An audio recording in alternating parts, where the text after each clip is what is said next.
Hero Nikhil controversy అంటేనే ఆమడు దూరంలో ఉంటాడు హీరో నిఖిల్. అలాంటిది ఇప్పుడు వివాదంలో చిక్కుకున్నారు హీరో నిఖిల్. అసలు నిఖిల్ పేరు బయటికి రావడానికి గల కారణం, నిజంగానే నిఖిల్ ప్రైవేట్ వీడియోలు ఉన్నాయా? నిజంగానే నిఖిల్ అలాంటి వాడా? అసలు ఎప్పుడు కూడా తెలుగు ఫిలిం ఇండస్ట్రీలో నిఖిల్ పై ఒక చిన్న మచ్చ కూడా లేదు. చాలా కింద స్థాయి నుంచి ఈ స్థాయికి వచ్చాడు నిఖిల్. మొదట్లో చిన్న చిన్న సినిమాలు చేసుకున్న నిఖిల్ ఇప్పుడిప్పుడే టాలీవుడ్ బాలీవుడ్ లో మంచి హీరో ఎదుగుతూ ఉన్నాడు. ఈ టైంలో నిఖిల్ సోషల్ మీడియాలో ఇలా రావడం నిఖిల్ ఫ్యాన్స్ కి చాలా బాధాకరం.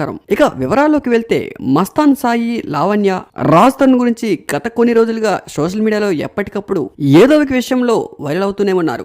రాజ్ తరుణ్ లావణ్య విషయంలో అందరికీ తెలిసిన మ్యాటరే. పెళ్లి చేసుకుంటా అని రాజ్ తరుణ్ మోసం చేశాడని లావణ్య పలుమార్లు మీడియా ముందుకొచ్చి కుయ్యో మొర్రో అంటూ రాజ్ తరుణ్ పై కేసులు కూడా పెట్టారు. అయితే రీసెంట్ టైమ్స్ లో ఇది కొంచెం చల్లారింది అనే లోపే ఇప్పుడు కొత్తగా రాజ్ తరుణ్, మస్తాన్ సాయి, లావణ్య కేసులో హీరో నిఖిల్ పేరు కూడా వినిపిస్తూ ఉంది. హీరో నిఖిల్ కి సంబంధించిన కొన్ని ప్రైవేట్ వీడియోలు మస్తాన్ సాయి హార్డ్ డిస్క్ లో దొరికాయని, ఆ వీడియోలు ఇప్పుడు పోలీస్ స్టేషన్ లో ఉన్నాయని, మరికొంతమంది హీరో నిఖిల్ ఫోన్ ని మస్తాన్ సాయి హ్యాక్ చేశాడా? అసలు హీరో నిఖిల్ ప్రైవేట్ వీడియోలు మస్తాన్ సాయి దగ్గర ఎలా ఉన్నాయి? మస్తాన్ సాయికి, లావణ్యకి, రాజ్ తరుణ్ కి, హీరో నిఖిల్ కి సంబంధం ఏంటి? అప్పట్లో రాజ్ తరుణ్, లావణ్య, మస్తాన్ సాయి విషయంలో హీరో నిఖిల్ పేరు ఎక్కడా కూడా బయటికి రాలేదు. ఇప్పుడు సడన్ గా మస్తాన్ సాయి హార్డ్ డిస్క్ లో హీరో నిఖిల్ పేరు ఎందుకు వచ్చింది? అసలు తెలుగు ఫిలిం ఇండస్ట్రీలో ఏం జరుగుతుంది? దాదాపు మస్తాన్ సాయి హార్డ్ డిస్క్ లో 300కు పైగా వీడియోలు ఉన్నాయని మరి కొన్ని ఛానళ్లు కథనాలు చెప్పుకుంటూ వస్తూ ఉన్నాయి. మరోపక్క మస్తాన్ సాయి ఆడియో కాల్స్ కూడా సోషల్ మీడియాలో తెగ చెక్కేళ్లు కొట్టేస్తూ ఉన్నాయి.